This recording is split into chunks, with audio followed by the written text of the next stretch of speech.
ಬೆಂಗಳೂರು ಮೆಟ್ರೋಗೆ ಮತ್ತೆ ಸ್ವಾಗತ. ಬೆಂಗಳೂರಿನ ಪಶ್ಚಿಮ ವಿಭಾಗ ಪೊಲೀಸರು ಭರ್ಜರಿ ಬೇಟೆಯಾಡಿದ್ದಾರೆ. ಒಟ್ಟು 110 ಪ್ರಕರಣಗಳನ್ನು ಭೇದಿಸಿದ್ದಾರೆ. ಪ್ರಕರಣಕ್ಕೆ ಸಂಬಂಧಪಟ್ಟಂತೆ 126 ಆರೋಪಿಗಳನ್ನು ಬಂಧಿಸಿ ಬರೋಬ್ಬರಿ 2,50,00,000 ರೂಪಾಯಿ ಮೌಲ್ಯದ ವಸ್ತುಗಳನ್ನು ವಶಪಡಿಸಿಕೊಂಡಿದ್ದಾರೆ.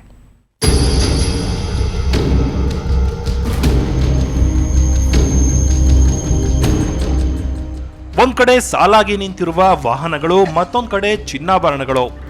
ಇವೆಲ್ಲ ಕಳೆದ 1.5 ತಿಂಗಳ ಅವಧಿಯಲ್ಲಿ ಬೆಂಗಳೂರಿನ ಕಾಮಾಕ್ಷಿಪಾಳ್ಯ, ಜ್ಞಾನಭಾರತಿ, ವಿಜಯನಗರ, ಉಪ್ಪಾರಪೇಟೆ ಹಾಗೂ ಬಸವೇಶ್ವರ ನಗರ ಪೊಲೀಸ್ ಠಾಣಾ ವ್ಯಾಪ್ತಿಯಲ್ಲಿ ನಡೆದಿದ್ದ ಕಳವು ಮಾಲುಗಳಿವು.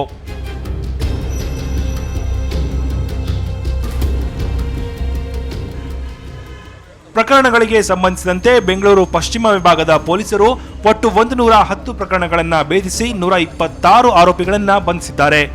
ಬಂಧಿತರಿಂದ 7 ಕೆಜಿ ಬಂಗಾರದ ಆಭರಣ, 6 ಕೆಜಿ ಬೆಳ್ಳಿಯ ಆಭರಣ, 59 ದ್ವಿಚಕ್ರ ವಾಹನಗಳು, 9 ಕಾರ್ಗಳು ಹಾಗೂ 7 ಲ್ಯಾಪ್ಟಾಪ್ ಸೇರಿದಂತೆ ಬರೋಬ್ಬರಿ 2,50,00,000 ರೂಪಾಯಿ ಮೌಲ್ಯದ ವಸ್ತುಗಳನ್ನು ವಶಪಡಿಸಿಕೊಂಡಿದ್ದಾರೆ.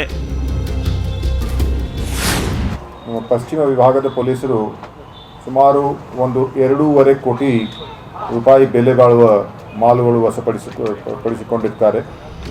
ಇನ್ನು ಉಪ್ಪಾರಪೇಟೆ ಪೊಲೀಸರು ಲಕ್ಷ್ಮಣ್ ಕುಮಾರ್, ಶಿವಕುಮಾರ್, ಮಹೇಶ್ ರಾವ್, ರಕ್ಷಿತ್ ರಾಜು ಹಾಗೂ ಪ್ರಶಾಂತ್ ಎಂಬ ಕುಖ್ಯಾತ ಕಳ್ಳರನ್ನ ಬಂಧಿಸಿದ್ದಾರೆ. ಈ 5 ರಾತ್ರಿ ಹೊತ್ತು ಐಕಾನ್ ಕಾರ್ನಲ್ಲಿ ಹೋಗಿ ಕಳುವು ಮಾಡುತ್ತಿದ್ದರು ಎನ್ನಲಾಗಿದೆ. ಬಂಧಿತರಿಂದ ಬೆಲೆ ಬಾಳುವ ಚಿನ್ನಾಭರಣವನ್ನ ವಶಪಡಿಸಿಕೊಂಡಿದ್ದಾರೆ. ಕಳೆದುಕೊಂಡಿದ್ದ ಚಿನ್ನಾಭರಣಗಳನ್ನು ಜಂಟಿ ಪೊಲೀಸ್ ಆಯುಕ್ತರು ಸಾರ್ವಜನಿಕರಿಗೆ ವಾಪಸ್ ಕೊಟ್ಟರು. ಅಶ್ವಥ್ SN, ಕ್ರೈಮ್ ಬ್ಯೂರೋ, ಸುವರ್ಣ ನ್ಯೂಸ್ 24/7.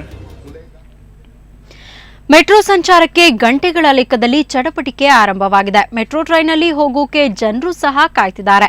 ಹೀಗಾಗಿ ನಮ್ಮ ಮೆಟ್ರೋಗೆ ಪೊಲೀಸ್ ಭದ್ರತೆ ಜೋರಾಗಿದೆ. ಹಾಗಿದ್ರೆ ಪೊಲೀಸ್ ಇಲಾಖೆ ಮೆಟ್ರೋಗಾಗಿ ನೀಡಲಿರೋ ಸರ್ಪಗಾವಲಿನ ವಿವರ ಈ ವರದಿಯಲ್ಲಿ.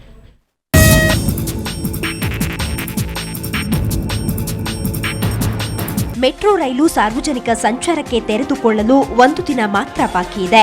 ಹೀಗಾಗಿ ಇಂದಿನಿಂದ ಮೆಟ್ರೋ ಟ್ರೈನ್ ಸಂಚರಿಸುವ ಪ್ರದೇಶದ ಸುತ್ತಮುತ್ತ ಕಟ್ಟೆಚ್ಚರ ವಹಿಸಲು ಪೊಲೀಸ್ ಇಲಾಖೆ ಸಿದ್ಧವಾಗಿದೆ.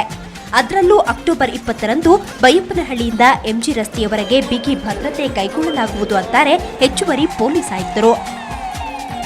ಮೊದಲನೇ ಹಂತವಾಗಿ 6 ಸ್ಟೇಷನ್ಗಳು ಬೈಯಪ್ಪನಹಳ್ಳಿಯಿಂದ MG ರೋಡ್ ಮೆಟ್ರೋ ಸ್ಟೇಷನ್ ಒಟ್ಟು 6 ಸ್ಟೇಷನ್ಗಳಲ್ಲಿ ಈ ರೈಲು ಸಂಚಾರ ಮಾಡಲಿದೆ. ಇದಕ್ಕಾಗಿ ಬಂದೋಬಸ್ತ್ ವ್ಯವಸ್ಥೆಯನ್ನು ನಾವು ಯೋಜನೆ ಈಗಾಗಲೇ ತಯಾರಿಸಿ ಮಾಡಿದ್ವಿ. ಸುಮಾರು 1,000 ಜನ ಪೊಲೀಸ್ ಅಧಿಕಾರಿಗಳನ್ನು, ಪೊಲೀಸ್ ಸಿಬ್ಬಂದಿಗಳನ್ನು ನಾವು ಈ ವ್ಯವಸ್ಥೆಗಾಗಿ ನಿಯೋಜನೆ ಮಾಡ್ತಾ ಇದ್ದೀವಿ. ನಮ್ಮ ಮೆಟ್ರೋಗೆ ಪೊಲೀಸ್ ಸರ್ಪಗಾವಲು ವಿವರ ಇಂತಿದೆ. ಮೆಟ್ರೋಗೆ ಖಾಕಿ ಕಾವಲು.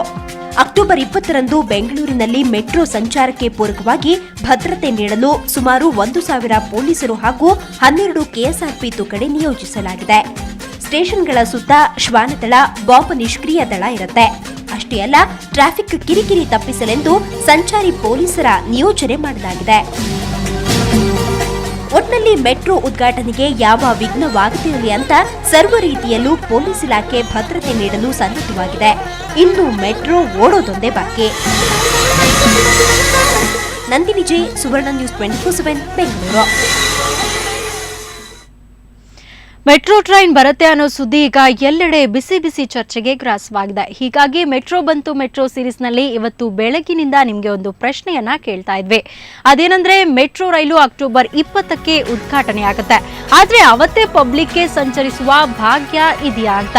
ಈ ಪ್ರಶ್ನೆಗೆ ಉತ್ತರ ಎಂಟ್ರಿ ಇದೆ, ಆದ್ರೆ ಸಂಜೆ 4 ಗಂಟೆಯ ನಂತರ.